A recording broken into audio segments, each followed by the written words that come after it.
क्या अपने सपनों को पूरा करने की कोई उम्र होती है? शायद नहीं। और किसी भी भ्रष्ट सिस्टम की कोई लिमिट होती है?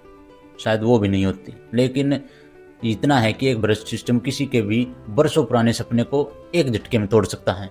आप सबने इनको तो देखा ही होगा। ये है 71 साल के अशोक बहार जी, जिन्होंने अपनी मां से किया वादा निभाने के लिए इस साल नीट 2026 की परीक्षा दी थी।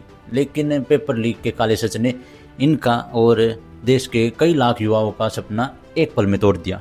और दूसरी तरफ कई ऐसे विद्यार्थी थे जो लगभग 3-3 सालों से इस परीक्षा की तैयारी कर रहे थे, लेकिन कुछ पैसों के लालच में इन लालची पेपर लीक माफिया ने उनकी इस मेहनत को बर्बाद करवा दी।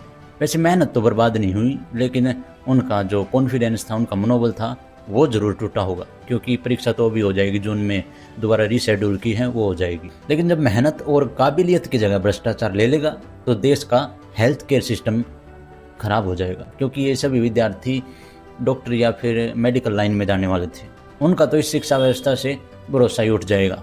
हाँ, लेकिन शिक्षा व्यवस्था को सुधारने के लिए धर्मेंद्र प्रधान जी ने एक फैसला लिया है कि अगली बार से ये परीक्षा ऑनलाइन होगी। लेकिन ऑनलाइन से भी कोई असर पड़ेगा? क्योंकि एसएससी की परीक्षा भी ऑनलाइन ही होती है। और आपने देखा होगा कि पिछले साल भी कई एसएससी के पेपर लीक हुए थे।